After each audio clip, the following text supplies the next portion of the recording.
Welcome to another Google Classroom tutorial. Today's video is all about the features of a class for teachers. Teachers may find this video really helpful as we will be demonstrating some Google Classroom features that you may not know.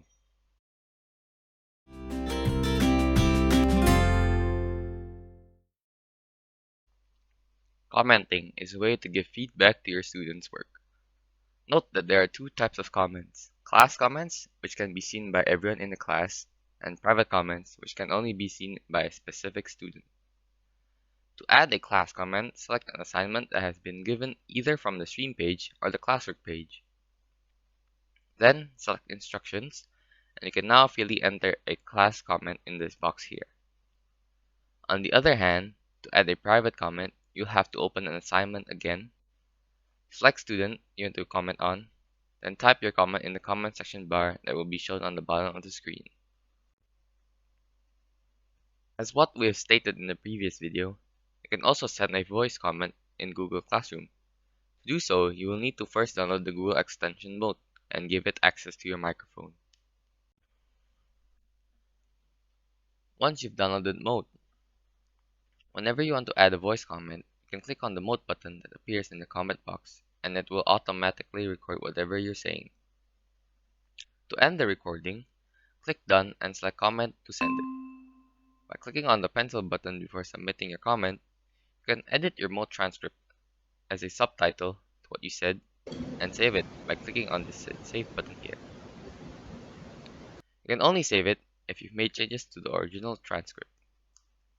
If you want to hear your recording, simply click this play button here. You can also download your voice comment as an audio file by clicking on the three-dot button and selecting Download.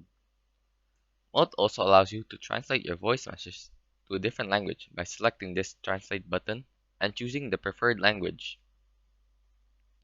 If you want to exit from editing your voice note, all you need to do is press Exit. Note that people without Mote will have to go to the link sent by you to listen to your voice comment, while people with Mote can simply listen to the audio without going to the link.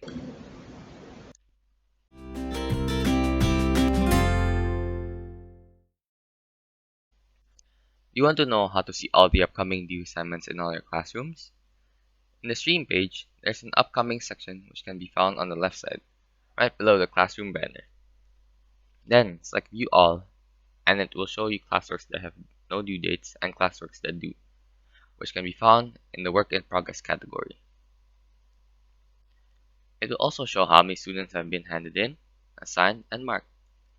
By clicking on the arrow, you can see all the classworks under each category. When you click on the three button icon next to a classwork, it will show you an option which says Mark as Reviewed. This means that it will mark the assignment as marked and move it to the Review section. To undo this, simply go to the Reviewed section, click the three-dot icon again, and select Mark as Not Reviewed again. The Reviewed section is where all your work that is marked as reviewed can be found. It has the same features as the To Be Reviewed section.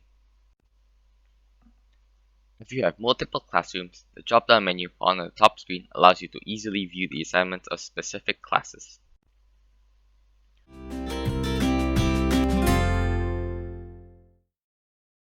We all forget to do certain things sometimes. For example, turning the stove off when you're done cooking, or attaching a file to your assignment in Google Classroom. Although we can really help with the stove, we can help when it comes to the latter. That's right, Google Classroom has a feature that allows you to edit an assignment or any classwork that you already uploaded. To do so, find the assignment you want to edit, be it at the stream page or classwork page. Then click the three button icon that's beside the assignment and select Edit. Here you can choose whether you want to move the assignment to the top, edit all aspects of the assignment, or copy its link to share it with your students. If you select Move to Top, the assignment will automatically put to the top of the stream page, which can be really helpful to remind students of past assignments.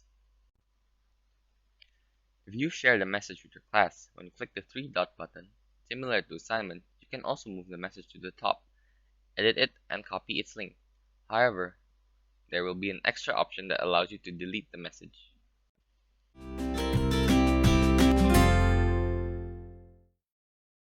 You can share something such as messages and attachments to a class. And it's really simple to do. You first go to the stream page and click the Share Something with Your Class bar on the top of the stream page. When clicked, the bar will expand to show a menu.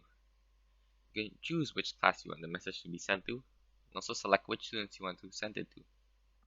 However, when you're sharing it to more than one class, you cannot pick the specific students. You can type in your message here and add Google Drive files, links, files from your computer, or YouTube videos by clicking on the Add button. You can also select when you want to share it by clicking the arrow beside the Post button and select from the drop-down menu whether you want to post it immediately, schedule it for next time, or save it as a draft. When you save it as a draft, it will automatically go to the saved announcements, which can be seen above the menu. Drafts can either be deleted or edited again. Lastly, if you don't want to share it, you can discard it by pressing the cancel button here.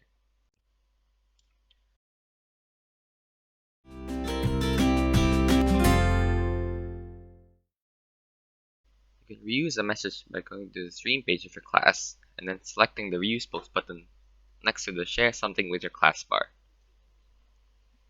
When clicked, it will show you all the messages you have posted in all your classrooms. You can simply select the message you want to reuse, even if they're from other classes.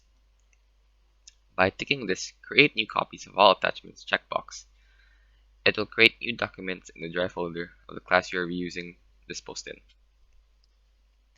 After clicking Reuse, a menu will then show up in which it allows you to choose which class you want to post it to which students, and also to edit your message. To reuse classwork such as materials and assignments from other classes, go to the classwork page, select the Create button, and choose Reuse Post. Just like messages, when you choose this, classworks from all your classes will show up, and you can simply select the classwork you want to reuse. The steps are essentially the same as when you want to reuse messages.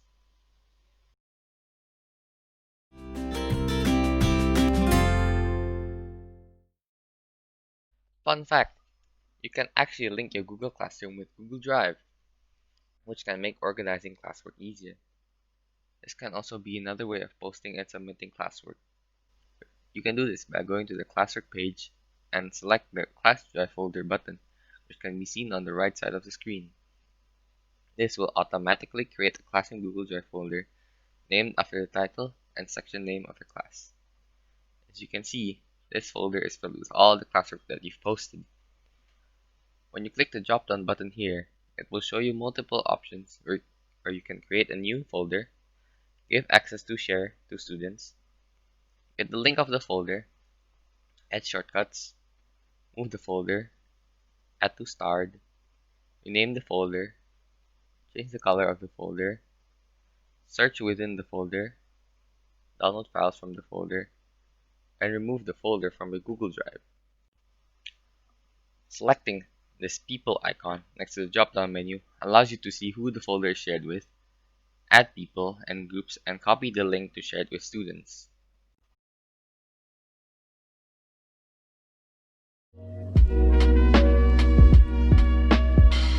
Thank you for watching. Hope you learned new features from this tutorial. And stay tuned for next tutorial about Google Class. Leave a like, subscribe, and turn on that notification bell. See you next time.